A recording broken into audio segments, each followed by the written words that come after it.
Filipenses capítulo de número 4, versículos 8 e 9.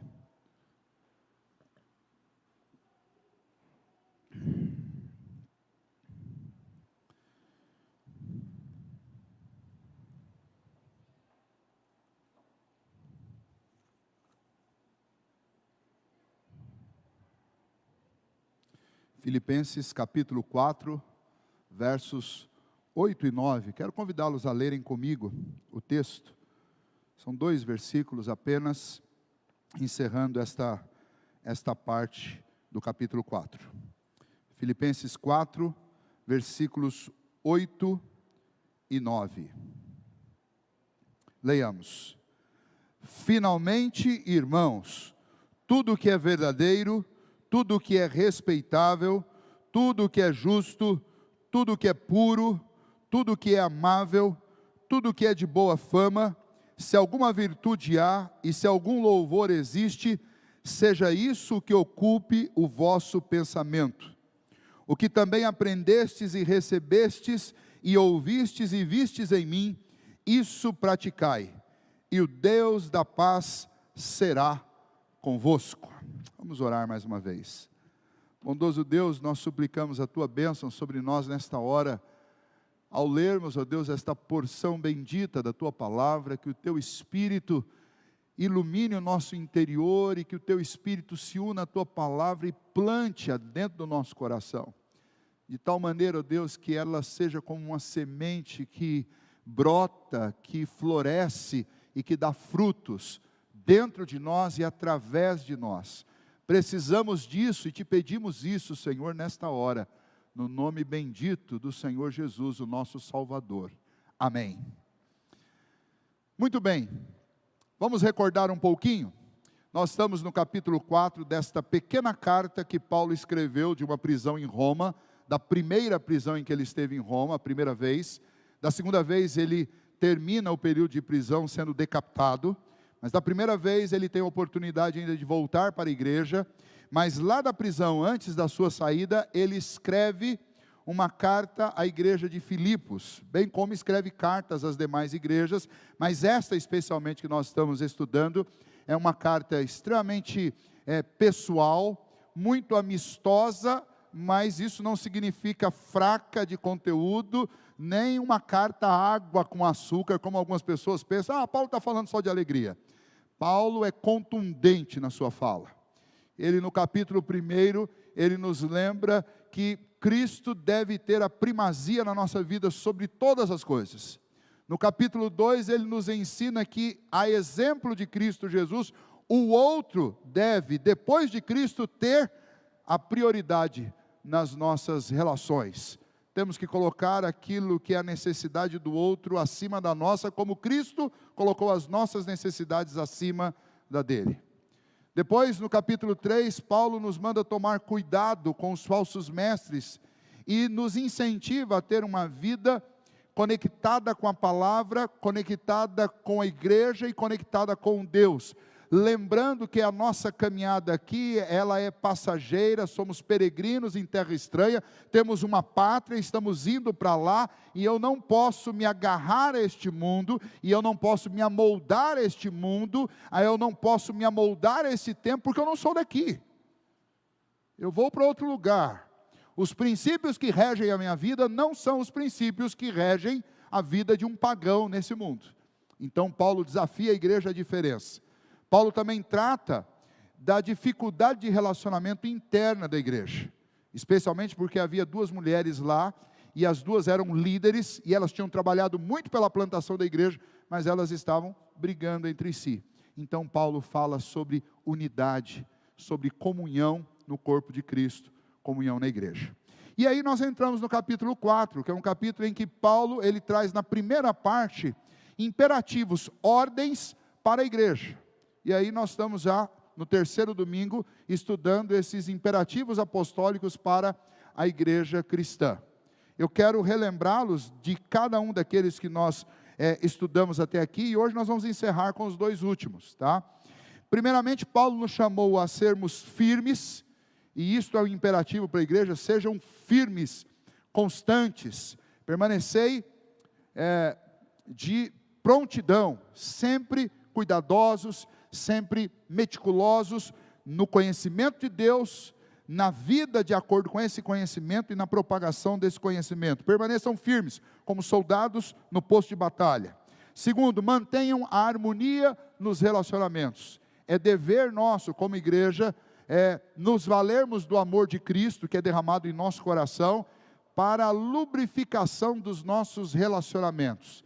Essa semana aqui nas nossas devocionais, na sexta-feira nós falamos sobre isso, usando 1 Coríntios 13, onde Paulo fala sobre o amor, e nós falamos que o amor é este óleo que unta, que unge, que engraxa as engrenagens da nossa vida, na nossa vida familiar, na nossa vida no trabalho, na nossa vida na igreja, na nossa vida com os nossos amigos. Se não tiver amor, nada vai adiantar e nada vai funcionar. Então Paulo fala, mantenham a harmonia. Por quê? Porque vocês têm o amor de Deus, vocês têm o necessário para se relacionarem de forma suave com as outras pessoas. Terceiro imperativo, alegrem-se sempre, alegrai-vos sempre, porque a alegria não é uma opção para a vida do crente, ela é marca da vida de um crente, é uma ordem do Senhor para nós. Quarto, sejam moderados em tudo, tenham controle, moderação em suas vidas. Quinto, não andem ansiosos por coisa alguma. Sexto, pelo contrário, orem sempre, coloquem diante do Senhor as suas ansiedades e sempre com ações de graças, lembrando que Deus tem feito muito mais por nós do que nós passamos ou enfrentamos tribulações. O que Deus nos deu é muito maior do que a luta que Ele também nos dá para nosso crescimento. Nós temos sempre muito mais a agradecer do que a pedir. Mas, se temos necessidade, se estamos com medo de alguma coisa do futuro ou do presente, devemos levar isso em oração diante de Deus, lembrando sempre de agradecê-lo pelo que Ele nos tem feito. Sétimo, busque a paz que vem de Deus, não essa paz que pode ser produzida por alianças falsas, por alianças espúrias, por alianças que negociam princípios e valores. Não é essa paz que eu preciso, não é essa paz que nós precisamos, e essa paz não pode garantir nada. Busque a paz que vem de Deus, que é aquela que me permite dormir tranquilo no meio do campo de batalha. Por quê? Porque eu sei que Ele está no controle de todas as coisas, e Ele colocou essa informação dentro do meu coração, isso me dá paz. Essa é aquela paz que mesmo depois de um dia agitado, onde as coisas que você esperava que não acontecessem, todas elas aconteceram, você ainda consegue orar, fechar os seus olhos e dormir, como se nada tivesse acontecido. É esta paz que vem de Deus. Então nós vimos estes 7 imperativos, tudo isso tem em comum o quê? Que todos esses imperativos aí são ordens de Deus para a igreja.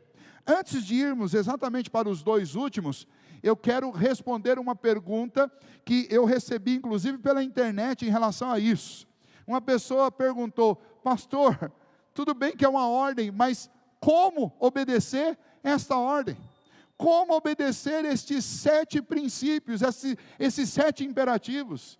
Eu não consigo ficar firme, eu não consigo ter harmonia com todos os meus relacionamentos, eu não consigo ficar alegre o tempo inteiro, eu não consigo ser moderado em todas as coisas, eu não consigo não ficar ansioso, eu não consigo orar sempre, eu não consigo desfrutar perfeitamente dessa paz.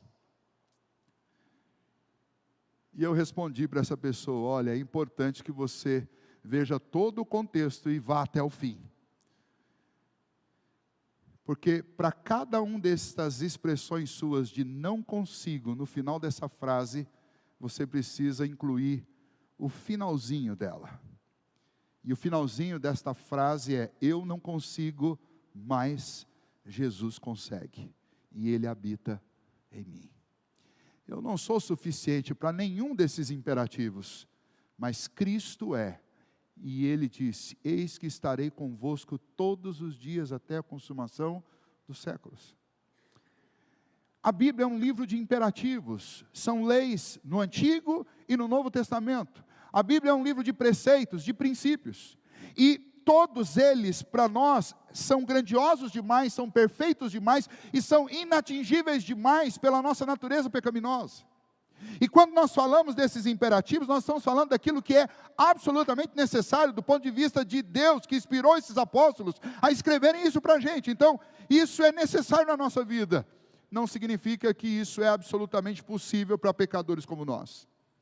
E isso nos leva então a uma profunda dependência de Deus, porque eu sei que eu tenho que ser assim, mas sei que não está em mim o ser assim. E é por isso que eu preciso de Cristo na minha vida. É por isso que eu preciso orar, como Paulo diz, buscar e ser cheio do Espírito Santo de Deus. Porque sem o Espírito Santo de Deus, para a gente viver e obedecer esses imperativos, nenhuma dessas ordens poderá ser cumprida por nenhum de nós. Então, quando nós tratamos de imperativos de Deus para a nossa vida, ao mesmo tempo nós estamos tratando de dependência de Deus em nossa vida. Porque só assim essa conta vai fechar. Porque nenhum de nós consegue cumprir perfeitamente estas ordens de Deus. Então, respondendo ao colega de longe, e a você que talvez tenha ficado ansioso até aqui, pensado, pastor, semanalmente tem vindo lá e nos sobrecarregado com uma série de imperativos de Deus para a igreja, coisas que eu não consigo fazer. Ou talvez você nessas semanas tentou, como essa semana, por exemplo, e esta semana nós fomos todos sacudidos pelo texto imperativo de domingo passado que diz, não andeis ansiosos. Eu vou fazer uma pergunta aqui, vou arriscar, mas vou fazer, porque eu acho que eu já sei a resposta. Quem aqui foi desafiado essa semana pela ansiedade? Levanta a mão. Eu já começo eu mesmo aqui. Ó. Todos nós somos desafiados por essas questões. E na hora desse desafio, a gente precisa saber duas coisas. Primeiro, eu tenho uma ordem de Deus. Segundo, eu tenho o Deus da ordem, que me sustenta para conseguir obedecer. E aí a gente passa no meio daquele turbilhão e vai passando, orando, sendo tentado a ser ansioso e orando. E quando a gente menos percebe, o peso sai das costas, porque parece que Cristo, parece não, é exatamente isso que acontece. Ele coloca os ombros debaixo do nosso fardo. Porque Ele disse isso, quando Ele falou, vinde a mim, vocês que estão cansados e sobrecarregados, porque eu vos aliviarei. Então, estamos entendidos a respeito do que esses textos e estas ordens transmitem para a nossa vida? A ordem de Deus, mas juntamente com estas ordens, o Deus das ordens, que nos capacita a viver. E depois disso, então, nós vamos para a parte mais difícil do texto, porque se existe um versículo nesse texto, que tem algo mais difícil ainda do que lidar com a ansiedade, é exatamente estes dois últimos versículos, 8 e 9. Então vejamos aí o primeiro imperativo de Deus para nós nesta noite.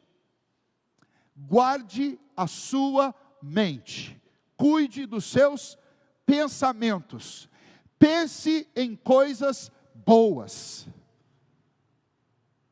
Quem consegue fazer isso? Quem consegue colocar rédeas nos pensamentos? Bom, Paulo diz que a gente tem que fazer isso.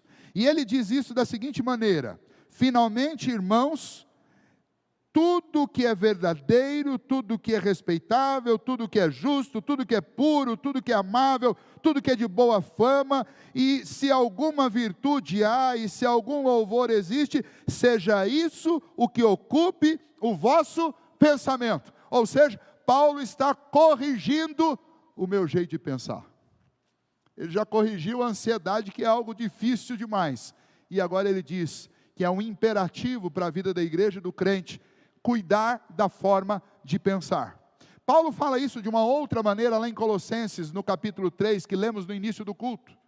Ele diz aos amados irmãos em Cristo, santos da igreja de Colossos, que eles deveriam pensar nas coisas lá do alto, onde Deus habita. E eles deveriam buscar essas coisas lá do alto. E nesta ordem, Paulo diz, vocês têm que pensar nas coisas de lá, para que vocês queiram essas coisas e busquem essas coisas.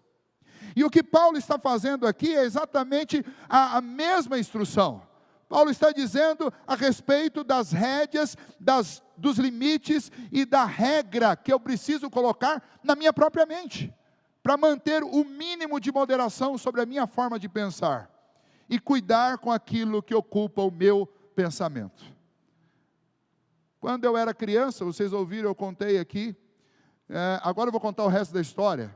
Por que que de vez em quando a gente ficava com medo? Eu tinha medo, e medo de ir para a cama sozinho, e medo na madrugada.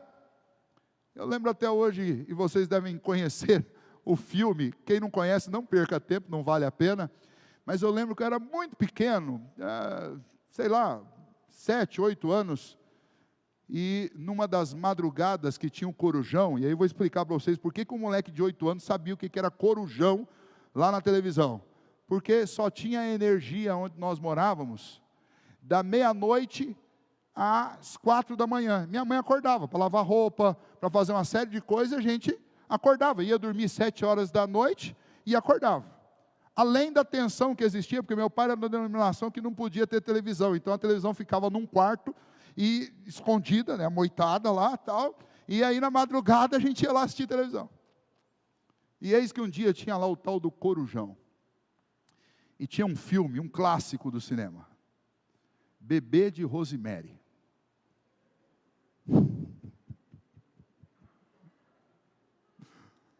E o filme, ele tem uma proposta horrorosa, mas não tem terror, porque nunca mostra a foto do tal do bebê. Você assiste o filme inteiro, achando que vai mostrar a cara da coisa ruim lá, mas não mostra, né? Você termina o filme sem ver.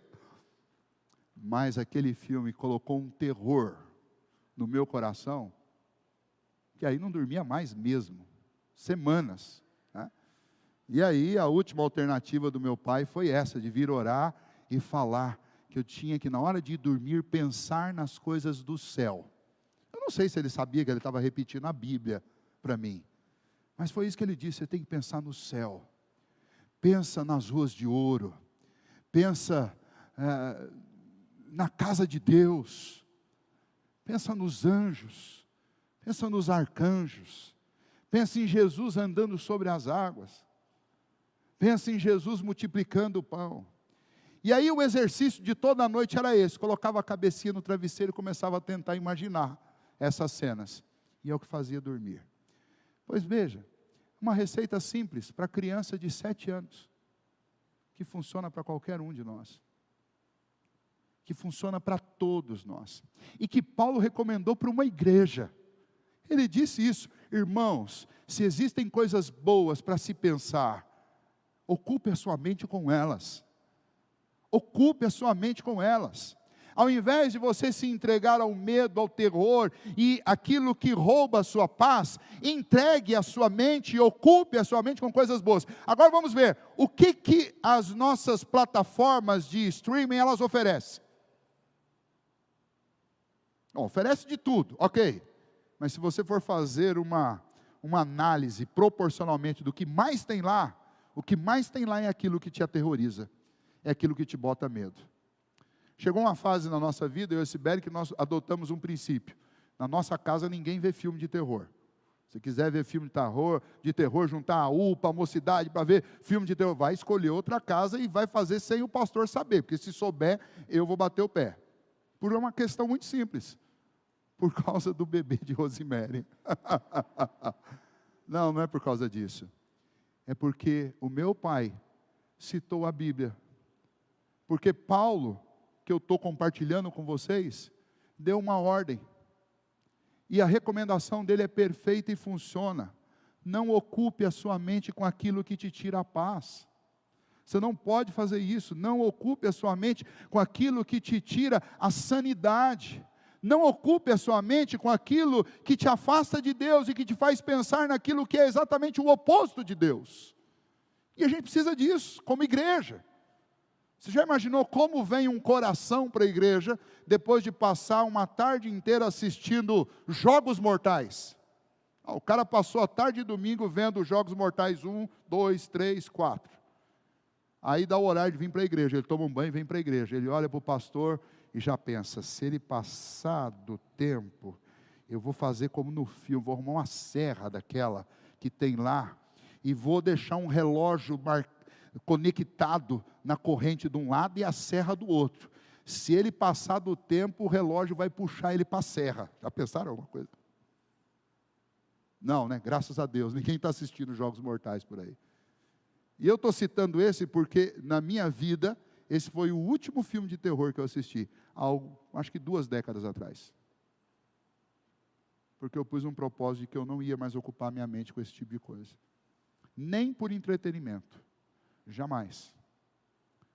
Porque me afasta de Deus e me aproxima daquilo que não traz paz para o coração. Mas eu estou dando um exemplo aqui usando o filme, mas isso tem a ver com tudo. Isso tem a ver com tudo que nós pensamos, com tudo que nós sentimos, conflitos, brigas, desavenças, todas essas coisas. E aí Paulo, para exemplificar e para esmiuçar o que ele queria dizer, ele usou várias palavras aqui que eu quero citar para vocês cada uma delas. Paulo diz, se for para ocupar sua mente com alguma coisa, então ele diz, tudo que é verdadeiro. É a primeira palavra que ele usa. E essa palavra aí na língua grega, ela não é simplesmente o conceito de alguma coisa. Olha, o fulano está sendo verdadeiro comigo. A palavra ela tem o sentido daquilo que é oposto ao irreal.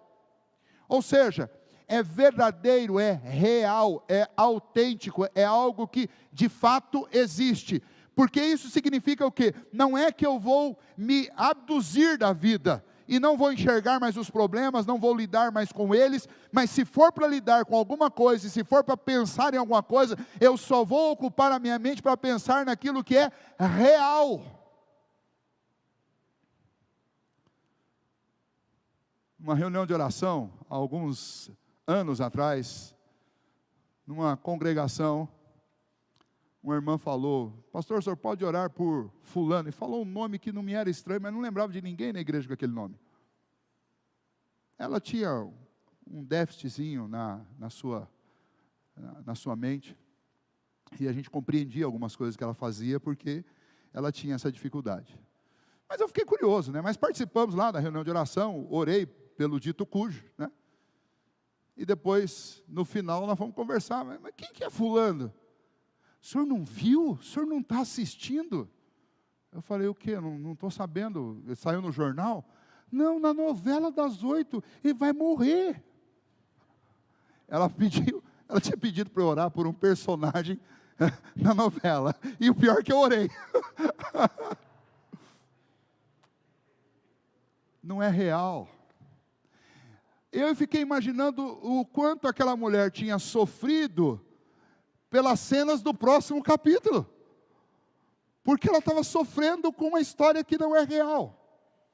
Parece brincadeira isso, mas tem gente assim, tem gente sofrendo por aquilo que não é real, por uma construção que foi feita na mente de algo que não existe. Aliás, a ansiedade é exatamente isso, é você sofrer por coisas que não são necessariamente prováveis de que vão acontecer. E aqui ele diz, ocupe a mente de vocês por aquilo que é verdadeiro, por aquilo que é real. Não sofra pelo que não aconteceu, não sofra pelo que não vai acontecer, e não submeta a sua mente a estresse, inclusive em dias como os nossos, de televisão, e estresse por causa de personagem irreal, coisas irreais. E a gente tem que tomar cuidado com isso. Quer ver? Pede para alguém te filmar ou te fotografar quando você está assistindo a série que você mais gosta. Você acha que o que eu estou falando aqui não tem a ver com a realidade? Pois eu vou provar para você que tem. Porque se alguém te filmar assistindo a série que você mais gosta, vai filmar você rindo, vai filmar você chorando, vai filmar você tenso, talvez até mordendo os beiços. Por quê? Porque em algum momento a mente da gente se conecta do real e a gente entra lá para dentro e participa de tudo. Então Paulo diz, ocupe-se com o que é verdadeiro. A outra palavra que ele usa aí é a palavra respeitável. Aí nós vamos caminhar para alguma coisa ainda mais séria. E a palavra que ele usa aí, respeitável, tem a ver com consistente, honesto, íntegro. Ele diz, se alguma coisa deve ocupar a sua mente, deve ser aquilo que tem a ver com honestidade, deve ser aquilo que tem a ver com consistência, com algo que seja real e que seja honesto. É nisso que você tem que pensar. Não tem que pensar numa maneira de driblar alguém, não tem que pensar numa maneira de dar um jeitinho brasileiro, não tem que pensar na maneira de ser um contraventor, de achar um jeito de resolver as coisas de um jeito mais fácil. Alguma coisa que te favoreça em detrimento do outro. A mente que se concentra em assuntos desonestos corre o perigo de tornar todo o corpo desonesto, porque você é aquilo que você pensa. Se você passa o tempo inteiro pensando em desonestidade, não adianta, você vai viver como um desonesto. E aí você já sabe por que tem gente desonesta no mundo. Tudo começa aqui, ó. E Paulo diz então para a igreja: se você quer corrigir a sua vida, quer dar bom testemunho, se você quer ter uma vida diferente, você tem que começar por aqui. Pense no que é verdadeiro, pense no que é respeitável. A terceira palavra que ele usa, pense em tudo o que é justo. A palavra que ele usa aí, dikaios, é aquilo que é correto, aquilo que é bênção de Deus, é abençoado por Deus, é aprovado por Deus. Pense nisso. Pense nas coisas que Deus faria se Ele estivesse no seu lugar. O reverso disso é o que o homem iníquo é e pensa. O homem iníquo, como diz Amós capítulo 8, de 4 a 6, ele maquina o mal na sua cama. Ele está deitado e pensando como praticar o mal contra o outro. E Paulo diz: aquilo que é justo, é isso que deve ocupar a sua mente. O que eu posso fazer para ser justo, para ser mais justo, para viver como um justo. Próxima palavra, puro, agnos. Esta palavra significa sem mancha, literalmente, sem mancha, não tem mácula, não tem mancha. Paulo está dizendo, se alguma coisa deve ocupar a mente de vocês, é aquilo que é puro. Já observaram que tem gente que vê maldade em tudo? Olha a maldade. Normalmente essas pessoas que veem maldade em tudo, é porque a maldade já se instalou dentro delas. Já se instalou de tal maneira que elas pensam e respiram isso o tempo inteiro. E nós como crentes, nós precisamos raciocinar sobre isso. Será que a maldade, a impureza está do lado de lá, ou será que ela está do lado de cá? Porque quando eu vejo maldade em tudo, aonde está o pensamento sobre a maldade? Ele primeiramente está na minha cabeça. É por isso que a gente tem que tomar cuidado com gente santarrão. Sabe o santarrão? Santarrão que vê maldade na sombra, vê maldade na cor, vê maldade na comida, vê maldade em tudo que as pessoas falam, em tudo que as pessoas fazem. Cuidado com essa pessoa. Porque toda essa maldade que essa pessoa enxerga para todos os lados, na realidade está dentro dela. Ela se consome pelo fantasma que habita dentro dela. É o inimigo que habita em mim.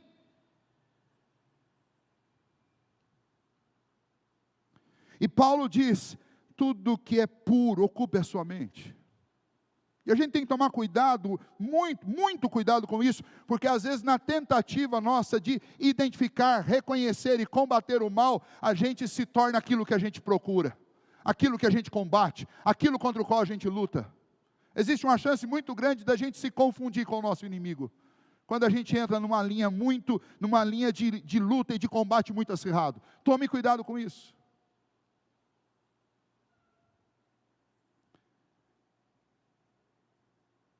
Outra palavra, tudo que é amável. A palavra aí é tudo que é aprovado por Deus como agradável e próprio de alguém que tem um coração regenerado, um coração cheio de Deus. Como é que Deus trataria os seus amigos, como Deus trataria os seus inimigos, como Deus trataria a sua família? Tem um livro do Charles Swindoll que ele dizia, em seus passos o que faria Jesus. Então Paulo está falando sobre pensar, projetar, programar na minha mente, calcular como viver de forma amável. Simples. Amanhã você vai chegar na sua repartição, no lugar onde você trabalha. Como é que você vai cumprimentar as pessoas? Como é que você vai se encontrar com as pessoas? O que você vai dizer? O que você vai levar para elas amanhã? Vai levar um sorriso ou vai levar uma cara feia? Vai levar um bom dia ou vai levar o silêncio? O que você vai levar para a sua família no final do seu dia de trabalho de amanhã? Vai levar um pãozinho quentinho da padaria, com aquele cheiro gostoso, junto com um sorriso e uma vontade animada, feliz,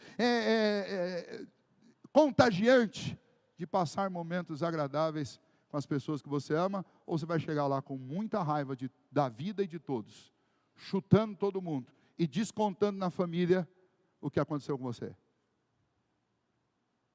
Paulo está dizendo, tudo que é amável. Ou seja, pense, planeje, execute o que é amável na sua vida. Por isso que eu disse para vocês, é um versículo longo e difícil, mas além disso ele fala, tudo que é de boa fama. É daqui que vem aquela palavra nossa, eufemismo, porque a palavra que aparece aqui é eufemos, que significa falar palavras favoráveis, boas e agradáveis. Ou seja, pense naquilo que vai trazer para as pessoas boa fama. Eu quero falar não do que as pessoas têm de ruim, eu quero falar não dos defeitos das pessoas, eu não quero criticar, eu quero falar das qualidades. Eu tenho alguns amigos assim, bênção de Deus na nossa vida. Eu tenho um que uma vez disse para mim, pastor, eu assumi um compromisso diante de Deus, eu não quero falar mal de ninguém. Então, toda vez que for para eu falar alguma coisa de alguém, eu quero primeiro lembrar das coisas boas, eu quero falar das coisas boas e esquecer das coisas más.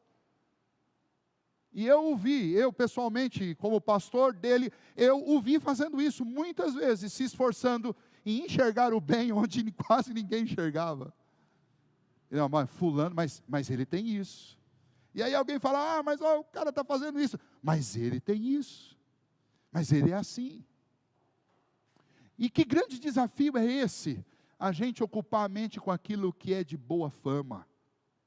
A gente tentar não apenas viver desta forma, mas também enxergar o lado bom das pessoas. Porque todos nós temos defeitos e temos qualidades. Todos nós temos talentos que Deus nos deu. E Paulo diz, ocupa sua mente com essas coisas boas. Não ocupa com as coisas ruins. Porque tem gente azeda, amarga, que só sabe falar dos defeitos dos outros e dela mesma. Não consegue ter uma palavra positiva, uma palavra de elogio, de encorajamento, de ânimo. É o tempo inteiro dando facada, dando coiçada, é o tempo inteiro enfiando a faca. Aí que coisa triste é ter que conviver com alguém que está o tempo inteiro tentando extrair de você o seu pior. Paulo era um especialista em fazer o contrário. E eu provo para vocês que ele era. Romanos capítulo 8, quando ele fala da obra da redenção, ele fala que de antemão o Senhor nos amou. Antes que todas as coisas fossem feitas, Ele nos amou. Ele nos predestinou. Ele nos justificou através de Cristo Jesus. Ele nos chamou, Ele nos santificou. E Ele coloca lá uma coisa do nosso futuro, Ele coloca com a voz do verbo no passado. E Ele diz, e nos glorificou. Mas quando Ele falou isso, Ele estava vivo e quem estava lendo o que Ele escreveu também estava vivo. Não tinha ninguém glorificado ainda.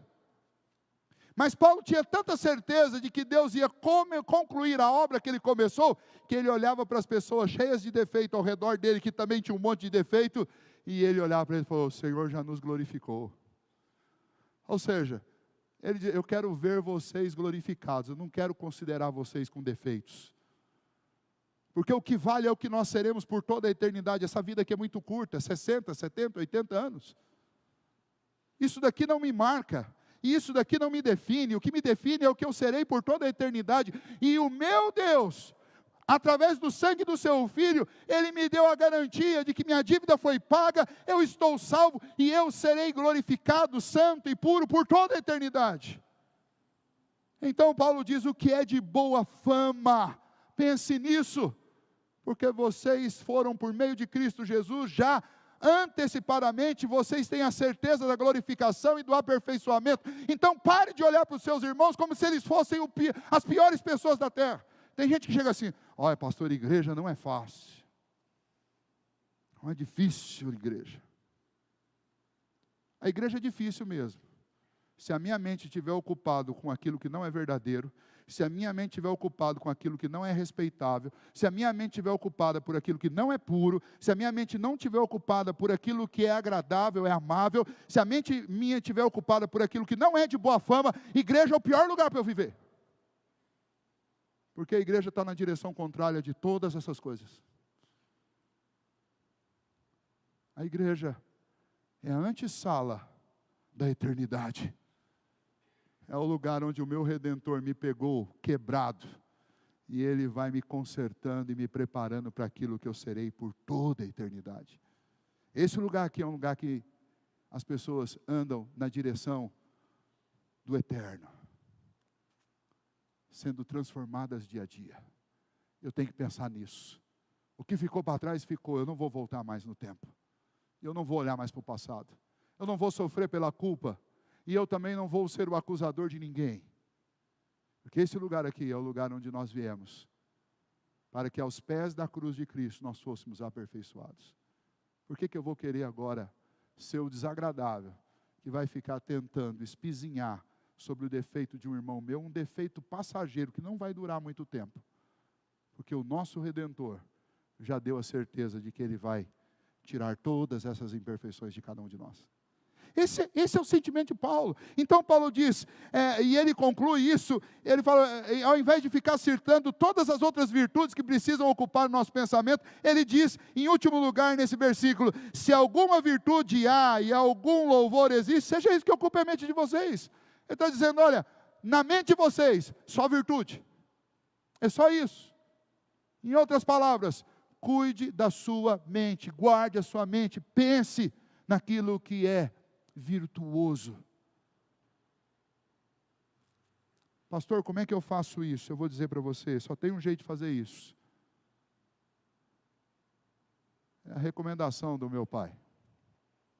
É a recomendação do apóstolo Paulo. Pense em Jesus. Lembra de como ele fazia. Leia como ele fazia.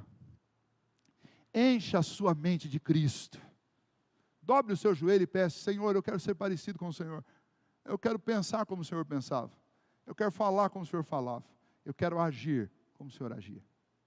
Porque a nossa ação ela é construída da seguinte maneira: pensamento, ação e sentimento. É assim a nossa vida. Eu penso, depois eu faço e depois eu lido com os sentimentos que isso vai provocar. Então, você quer agir virtuosamente? Pense nas virtudes. E depois sinta a alegria do céu, de pensar e de fazer aquilo que é agradável diante de Deus. Eu não vou conseguir praticar as virtudes se a minha mente estiver ocupada por aquilo que Deus reprova. Então, só tem um jeito. Ah, pastor, mas eu não estou pensando nas coisas ruins minhas, estou pensando na do outro. Pior ainda. Você devia cuidar da sua vida, está tentando cuidar da do outro. A gente não dá conta nem da nossa. Segundo e último lugar, nessa série de imperativos. Sejam práticos. A igreja do século 21, a nossa igreja, a igreja do nosso tempo, é uma igreja em que nós somos muito parecidos com os membros da igreja de Tiago lá no primeiro século. Tiago teve que escrever para a igreja e dar uma bronca na igreja, dizendo, sejam praticantes e não apenas ouvintes da palavra de Deus. Por quê? Porque o pessoal lá da igreja de Tiago gostava de ouvir Tiago pregando. E Tiago tinha uma voz, ele era chamado de Bonerges, tinha uma voz de trovão. Imagine o quanto era enérgico e forte para ter um nome desse. E eles gostavam de ouvi-lo pregando, só que eles não agiam. Eles apenas iam lá e se deleitavam das pregações, mas não faziam nada. E aí Tiago diz, eu quero que vocês me mostrem essa fé de vocês, que não tem obras, que eu com as minhas obras vou mostrar para vocês, sem palavras, qual é a minha fé. Porque fé sem obra é morta. Ah, pastor, mas e a graça? Não estamos falando disso. Não estou falando de salvação, eu estou falando de fé. A salvação é daqueles que têm a fé salvadora, que é um dom de Deus. E esses que têm essa fé, eles automaticamente, eles vivem, eles são práticos.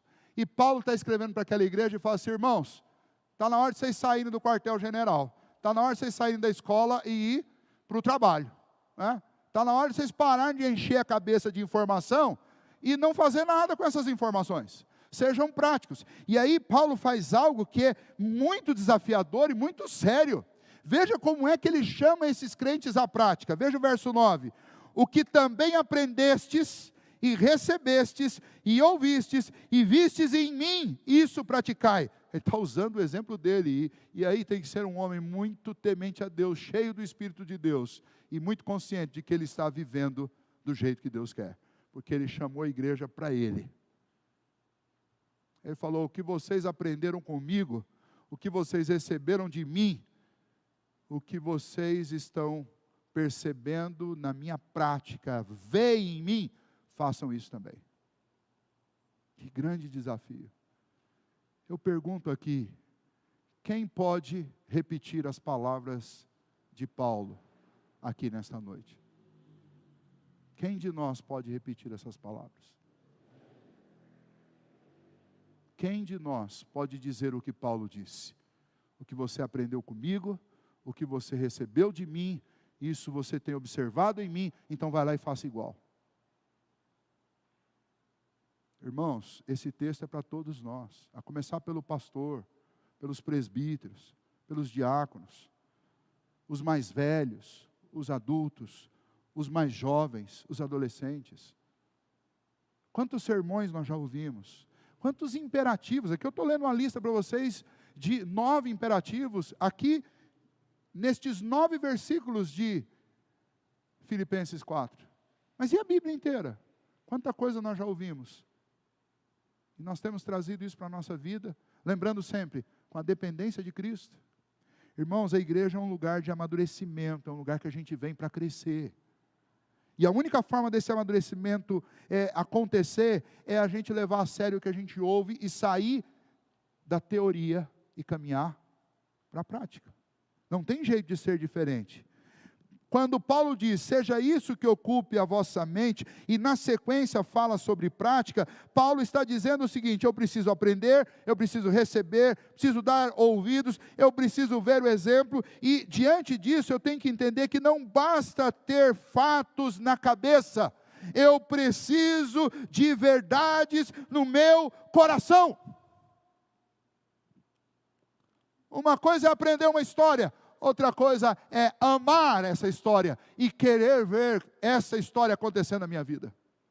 Uma coisa é ouvir um sermão no domingo à noite, outra coisa é sair da igreja no domingo à noite comprometido no coração de tornar aquele sermão real na minha própria vida. E a gente tem que parar de vir à igreja simplesmente para ouvir uma história. A gente tem que vir à igreja para buscar a intimidade de uma relação profunda e sincera com Deus, com os nossos irmãos, que traduza de forma prática aquilo que a gente está aprendendo. Senão, isso daqui não passa de um entretenimento para a sua vida. Compromisso, responsabilidade, seriedade com as coisas de Deus. Já passou da hora de nós entendermos isso. O que o apóstolo Paulo conclui para nós, quando ele nos cita essas coisas, é que nós temos a necessidade da prática do que nós aprendemos. Nós temos que tomar cuidado para não acumular conhecimento sem o exercício da vida cristã. Porque senão a gente entra naquela síndrome do dinossauro, cabeça grande, corpo grande, mas bracinho pequeno. Não tem ação. Só acumula informações intermináveis, que nunca se traduzem em nada. Paulo então dá o último imperativo, e o último imperativo é esse: sejam práticos, traduza o que você acabou de ouvir em ação. Como é que a gente faz isso, para concluir? E eu quero concluir essa série aqui do capítulo 4 até o verso 9, para a gente, na semana que vem, ir para o encerramento. Paulo encerra, vai ser a última mensagem de Filipenses na próxima semana. Paulo encerra com um agradecimento longo que ele faz aqui. Mas hoje, essa parte que é a parte mais densa da carta, e a parte que nos chama ao confronto, que nos coloca contra a parede. Como eu quero encerrar isso? Todos nós ouvimos aqui nestes imperativos desafios para a nossa vida que são muito difíceis para nós. Eles são difíceis, eu quero confessar isso para vocês, para mim.